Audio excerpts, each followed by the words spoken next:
everyone, hope you're all well. Today I'm back with a spot of colouring, and Johanna Basford's got a book coming out soon called Small Victories, which is going to be a mini book full of motifs, small little vignettes that you can colour when you just want to get a piece finished quickly, or you haven't got the time, or whatever the reason may be.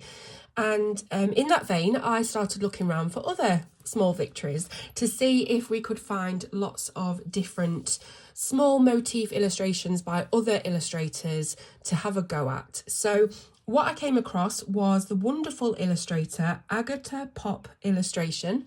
So she has pages on Etsy, and this particular one is from her Spring Mini collection, which I will link in the description. I think it's actually called Spring Tinies.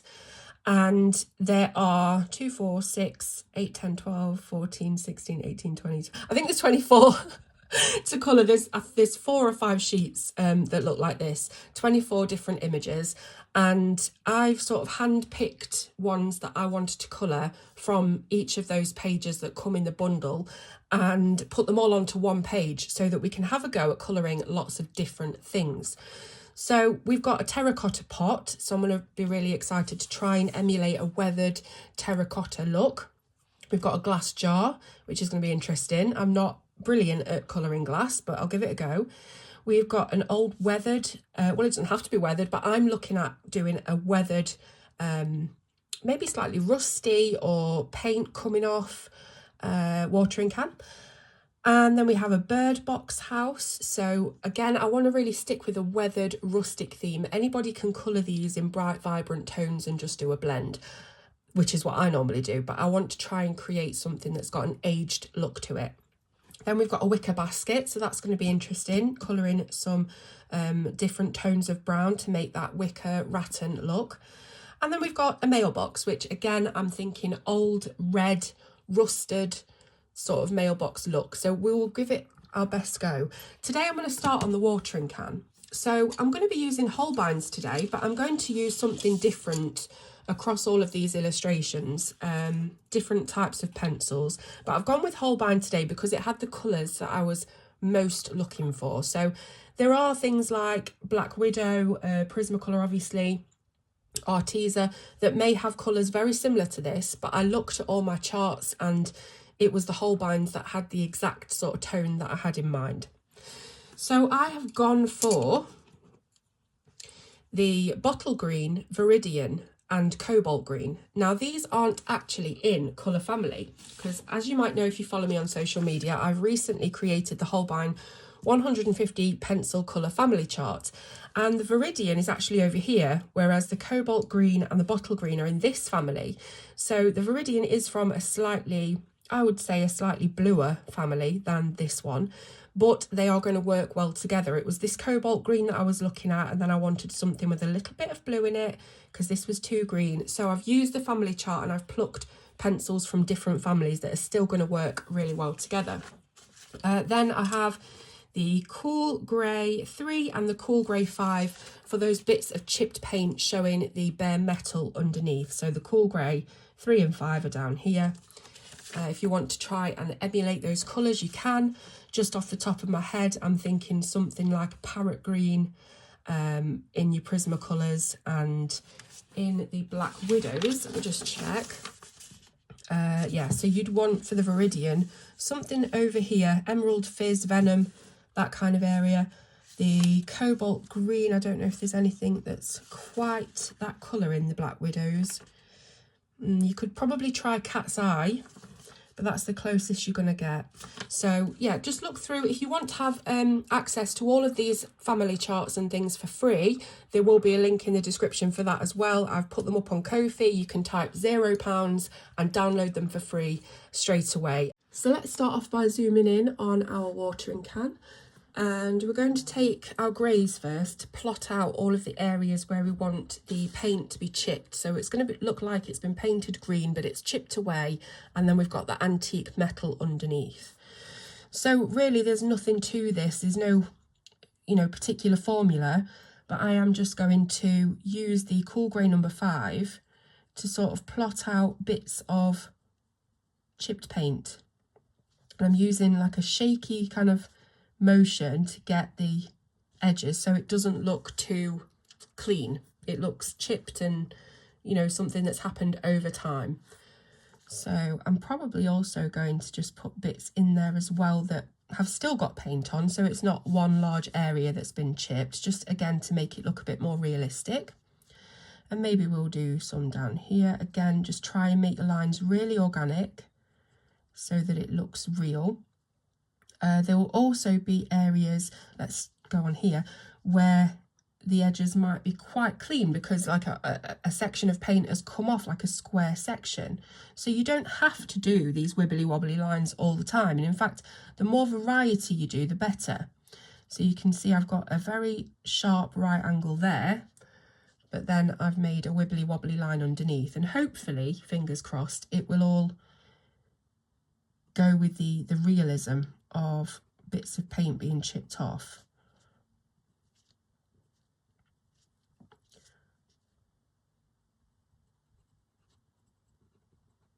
Again, just make different shapes as well. We don't want it to be too samey everywhere. We want different shapes and bits that have chipped off. Let's go for the bottom here, and then I'm just going to do like a really long one and bring it back out. Try not to think too much about it. I think that's where you can go wrong. Try to just literally do something and then do it so quick that you don't have time to think about it, and hopefully it should look good. We also want some smaller pieces as well, so don't forget just to add in some smaller chipped pieces in and around the larger ones.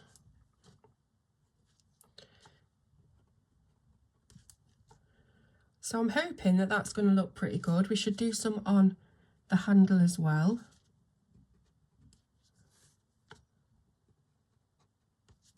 Something like that.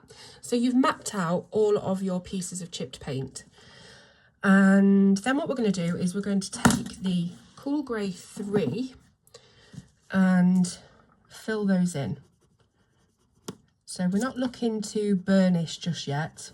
So I'm using quite a light pressure, but the colour's coming off quite vividly, but it's definitely not burnished. So we're going to fill all of those areas in.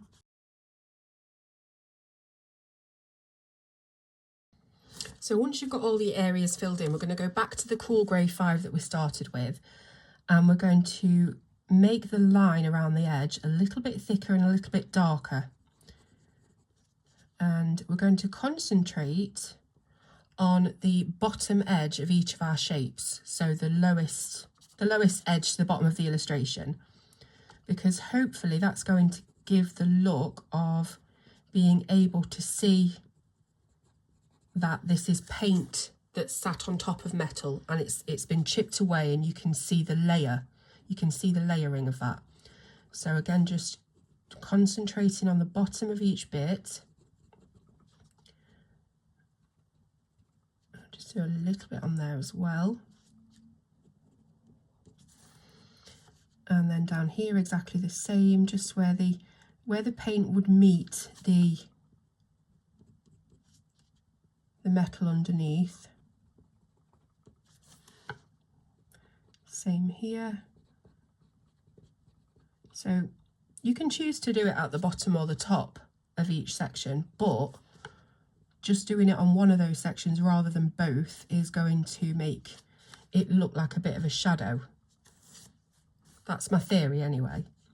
So obviously down here we've got the bottom of the spout, so I have to do the top bit as the layered bit. But generally, as I'm working through the rest of the shapes, I'm going to concentrate on the bottom edges.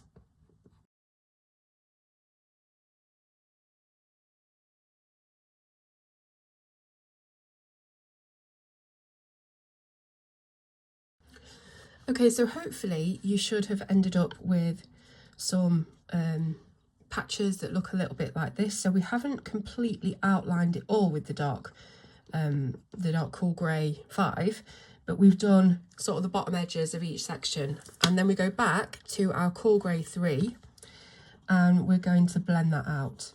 So you should hopefully have a very clear, thick, defined edge with the darker grey. And then we're going to use the lighter grey to blend that edge into the centre of each of our sections.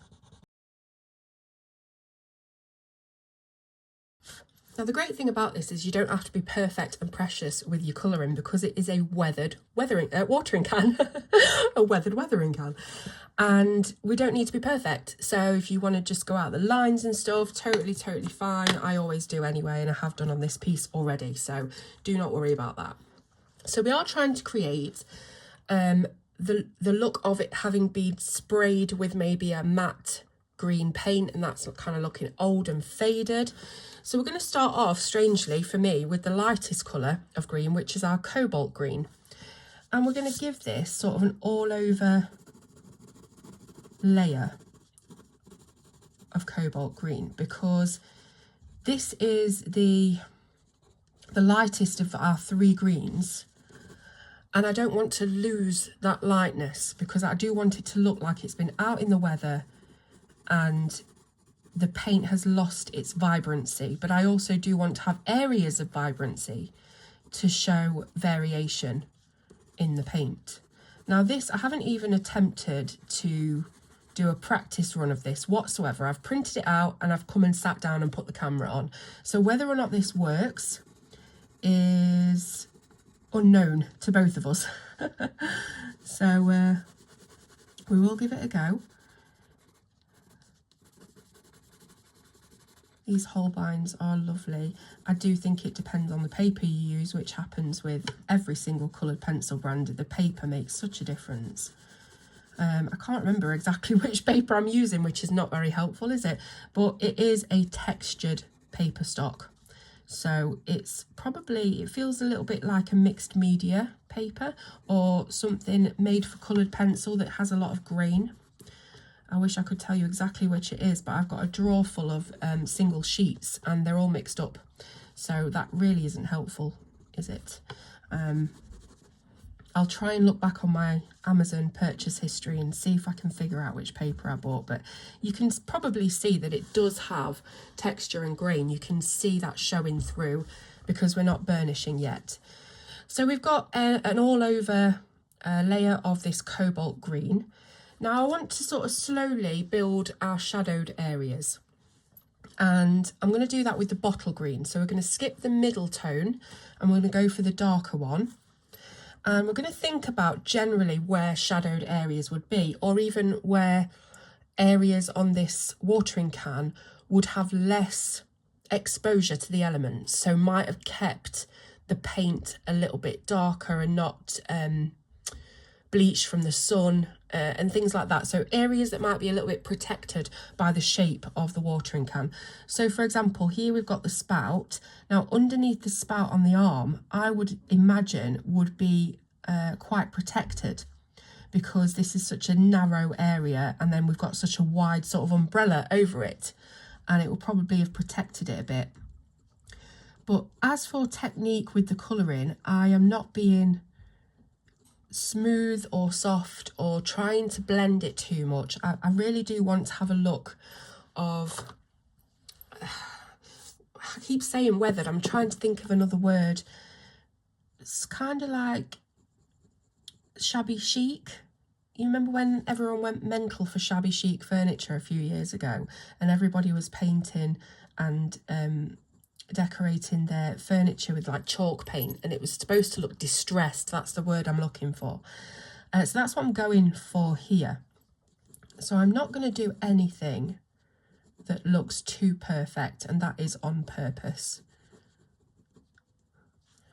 So let's say that bit there will be quite protected. I'm going to say around here as well. Of course you can decide if you want to have a light source and you're going to put your shadows in accordingly to that light source, but I'm not. I'm just doing it by ear, or playing it by eye, I suppose, where I think there might be some random spots of paint that's been not untouched, but definitely not as distressed as elsewhere. And I think that having that random variation on the paint is going to really help with the whole distressed, weathered look. So don't try and do anything too perfect. I think under here as well we would have some of the old untouched paint. So let's go for that. Now on the actual body of the watering can, that's kind of difficult because I think the whole thing would be exposed, but it is kind of concave. So maybe let's say that this kind of patch in the middle is a little bit more weathered because it's got that rounded edge. I don't know, I'm probably talking a load of rubbish, but what I'm going to do is just put some random dark spots in and not worry too much about the shape or where bits of paint would chip off and where they wouldn't. So let's just do it randomly.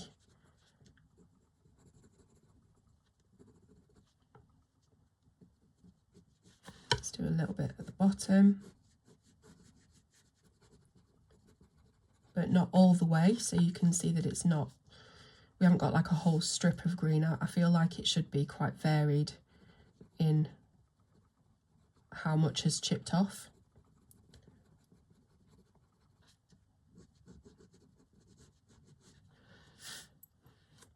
And again, just making shapes, organic shapes with the pencil so that it doesn't look perfect. We're going to have bits of this that are coming out of the edge, just like we did with the metal.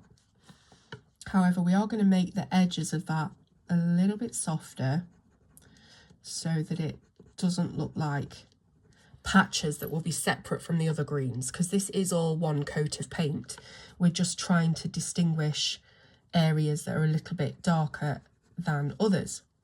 So we don't want to have a very sharp edge looking like it's paint peeling from a layer underneath. We've already done that. So make it quite fuzzy.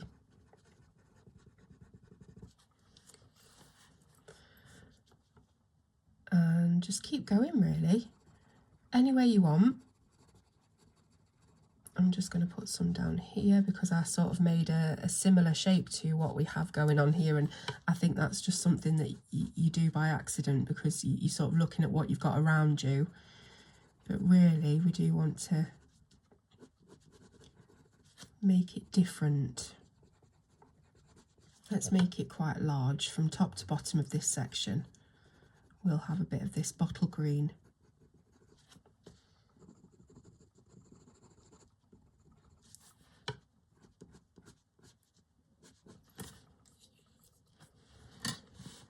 And then maybe we'll have some over here in this corner.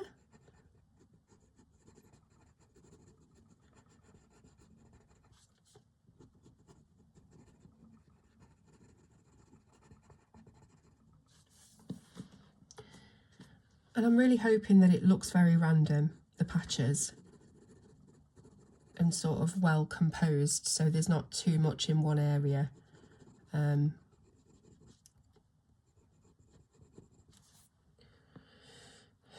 put a little bit more up here, maybe down the edge of this metal section.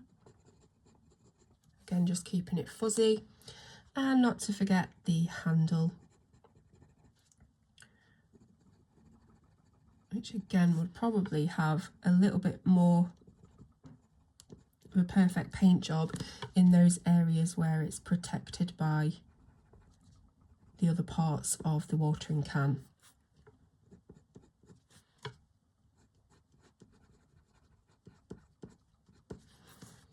Okay, I'm happy with that, I think, for now. We can always come back in and do some more. So I'm going to grab that Viridian now. Now this is really quite a bright colour. If we just have a look at the swatch again, where are we? The Viridian, it is super, super bold, vibrant, and yeah, very saturated. So I don't want to go overboard with this because I am looking for the old, distressed, weathered. I've said all the adjectives, but I don't want to go too far with a very bright colour. So all I'm really doing here is using a light pressure from all of the areas that we've put down with the bottle green, the darker areas, a very light pressure into the cobalt green, which was the first colour, not the first, yeah, it was the first colour that we put down, the very lightest green. But I'm not going the whole way, I'm not covering up all of the cobalt green, and neither am I doing it very hard or putting a lot of pigment down. I just want to have a little ghost of colour that shows you that once this watering can was beautifully bold and vibrant and fully viridian at one stage when it was new, but it's not anymore. So we just need to have little bits here and there that show that, but we aren't going to go mad. And in fact, we will come back in with the cobalt green and go over it to further soften and desaturate any bright viridian that we put down. But I'm really trying to just be measured with where I put it, and again, not to press too hard. So just in the areas where we've got the bottle green and we want to sort of blend it a little into the cobalt green, we can use the viridian as our mid-tone, but only very lightly. I hope that makes sense.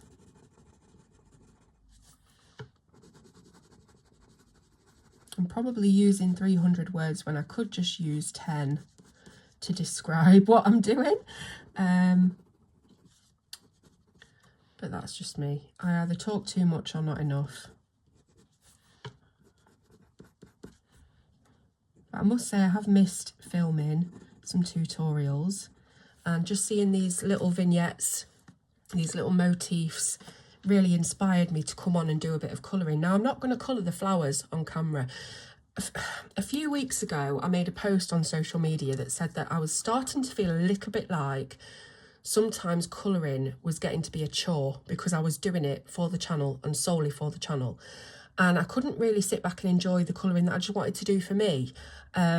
So people gave lots of brilliant support and suggestions saying, why not do just one little bit of an area of an illustration on camera so that we can see what you're doing and we can, you know, get a tutorial from that, but you don't have to do the whole thing on camera, which I think is a really good happy medium.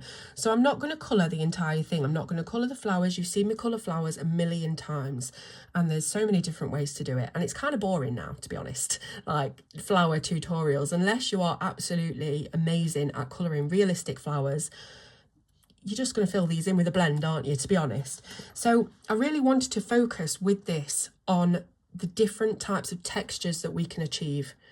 The terracotta pot, the wooden birdhouse, the wicker basket, the glass jar. So that's what I'm going to be doing. Right, so I've come back now with the cobalt green, the lightest of our greens, and I'm going over both the bottle green and the viridian green layers that we've put down. So I'm going over them with a medium pressure, and that will actually start to blend them very, very well. These Holbeins are beautiful pencils for blending. They are harder than Prismacolor for sure, but they still have a creaminess to them. They still feel like they have quite a bit of wax in the content. So again, just going over the viridian and the bottle green areas, and you'll just notice that that the bottle green starts to become seamless, really. You can't really see that they're, like, say here and here, you can really see where that bottle green is, but when you look at the spout that we've just coloured, it's kind of all mushed into one, and that's what we want. So apologies, by the way, if I sound a bit croaky. I have had 2 different cold viruses in the last 2 or 3 weeks. So I had the first one, and it wasn't very nice, but it wasn't the worst thing in the world. It was just a cold, and after a few days I felt better. And then a few days after that, I came down with another cold virus, but this one I could tell was different. First of all, it went straight to my chest, so that's why I've got the little bit of husk in the voice. I can't stop coughing and trying to expel whatever rubbish is on my lungs. So I'm trying really hard not to cough and do that whole bursted bagpipe type wheeze. And yeah, it was much worse, the second one. So I've been really unlucky the past few weeks. But I always tell myself when I'm ill with a cold or whatever, it could be worse. Because as you all know, I have a emetophobia, and my worst nightmare is getting a sickness bug. And whenever I'm ill with anything else, I always say, despite feeling like I'm dying and horrible, it could be worse. And that just makes it a little bit easy not to feel so sorry for myself and to appreciate that it's not anything worse than it is. So yeah, that's been my few weeks, and why I've not really appeared on the channel to talk, because I wasn't able to, and I was sniffing and snotting everywhere. It was a lovely sight. So I'm glad to be back, even though I'm still a bit croaky.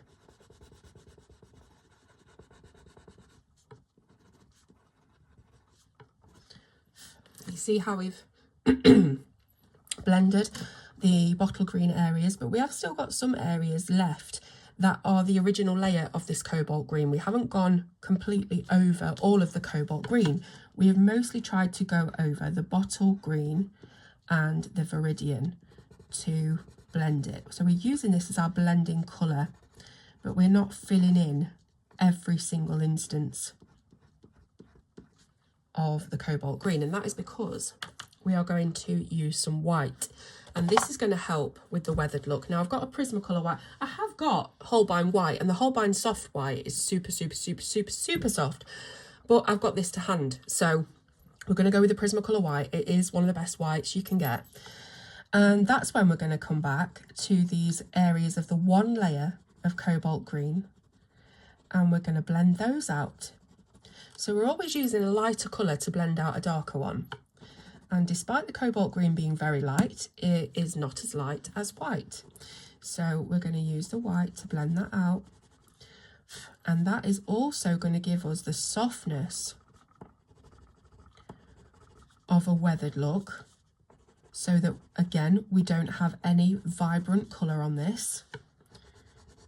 And even over these bottle green areas, I'm going to use the white to maybe do a couple of lines here and there and desaturate any areas that I think are too bright. So hopefully you'll be able to see, if I just do this top section first, you should be able to see, once I've gone around with the white and I've really made it very milky, that it looks rather different, or at least rather desaturated compared to the bottom. Now, of course, if you want the saturated, vibrant look, stick with that, don't use any white. However, I really am wanting to make something that looks quite, let's think some more adjectives, old, vintage, battered. Sounds like I'm describing me. Old. I feel old. And yeah, just again, any areas where it's too bright, pop the white over it. Don't think about it too much. And then we'll move on to the spouts, starting again with the cobalt green areas. I think we already did this actually, but I haven't put any on the bottle green bits, so I will do that now.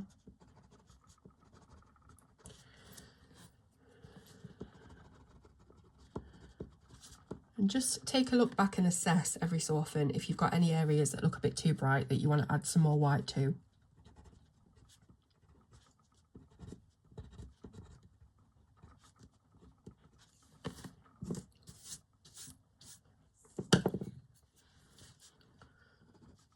Now this bit in the middle, I'm not entirely sure what I'm going to do with that. It will probably be some sort of painted design, I don't know, but I really wanted to focus in this video on the tarnished metal and the paint chipping off and trying to create that look. So I don't know what I'm going to do with the rest of it, but you will see by the time I come to do the next one of these little motifs that it will be finished, and then I can sort of maybe tell you what I decided to do.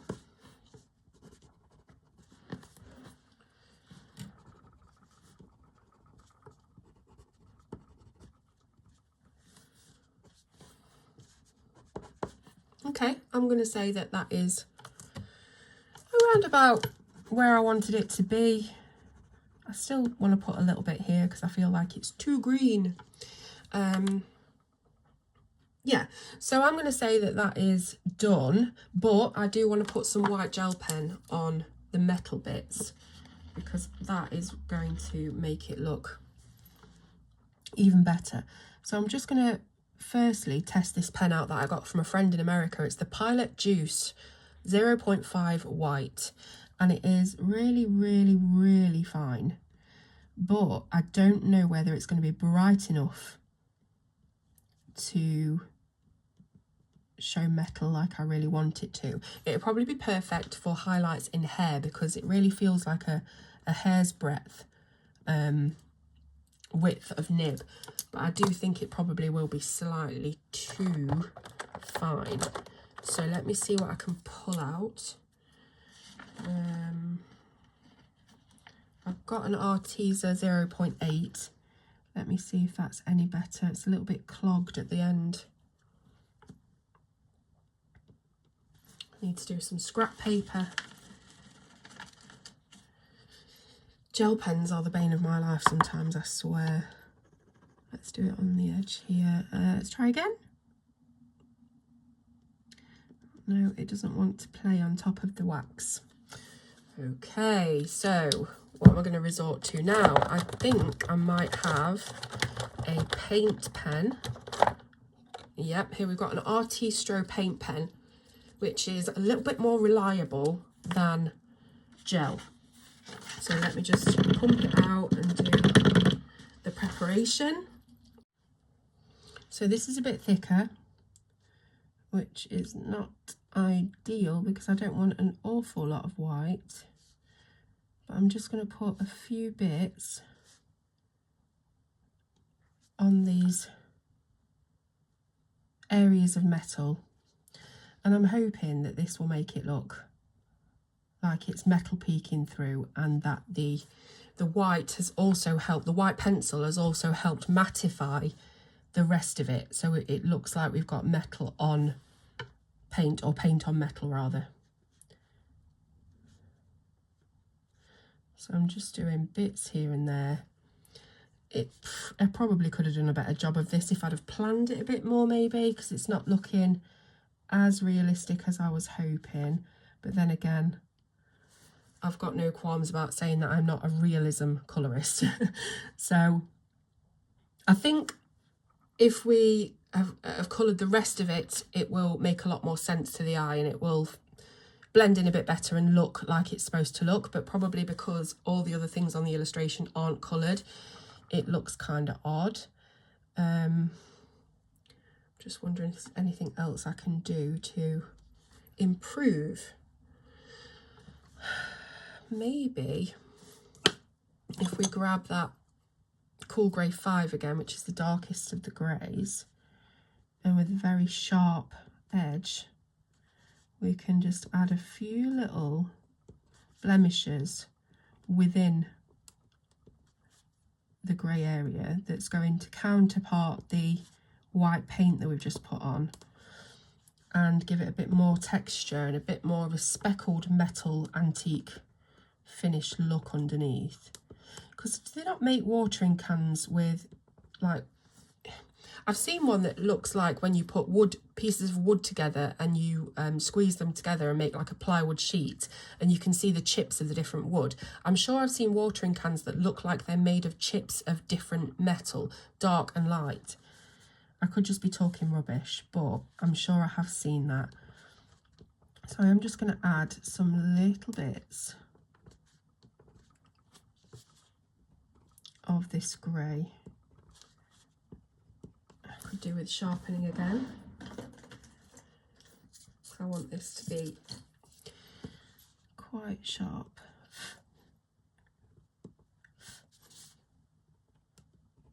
Oops, quite dry there.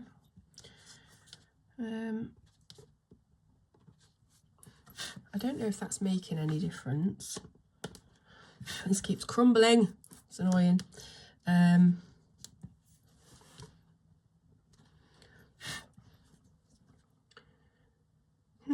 This kind of looks shiny, as if it's been grey paint that's been flicked at a green watering can, which wasn't what I was going for. I wonder if I can use a colourless blender, very sharp, to thin out these white highlights a little bit. Because that paint pen does have quite a thick stroke. So it's got the opacity, but it's not thin enough. Whereas the Pilot was thin enough without the opacity. Will there ever be a perfect white pen that is trustworthy and reliable and opaque and thin enough? Probably not. So I'm just making these areas of white slightly thinner to see if that makes it look less like shiny grey paint that's been flung at the watering can.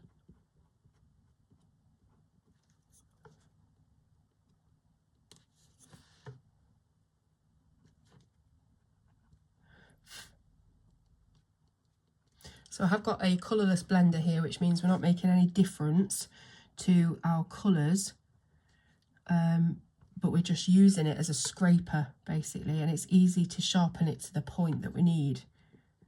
So it's handy. It's something that I use quite a lot when I'm trying to thin out gel pen highlights.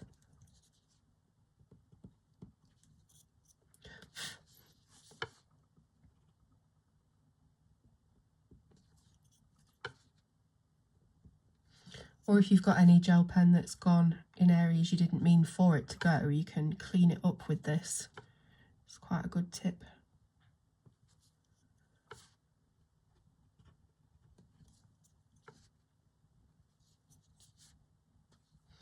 I'm feeling like there's a contrast issue, and that's why it's not looking how I wanted it to look. Maybe the grey, the dark grey around these areas should be a little bit darker to show it is a different layer of, you know, in the metal showing through. I don't know. I sort of don't want to ruin it at the same time. But I hope that you've enjoyed the video anyway, and I hope that it's given you some ideas. And if not, we've got to spend half an hour-ish together, so that was nice. There we go. Yeah, I'm going to leave it at that because I don't want to ruin it, she says as she applies more pigment. But I like it. I do like it. Maybe if we... Here I go again, look. Maybe if we put some of this sharp grey in like little lines over the green in some areas, that might make it look a little bit more rustic.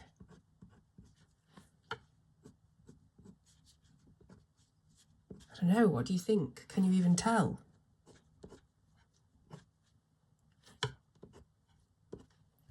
Anyway, it's done. I'm finished. I've had enough. We've had fun. Don't make me laugh because I will wheeze. So next up, I'm going to do one of the others, and I don't know which one I'm going to do yet. It's whatever takes my fancy on the day that I decide I want to do some more.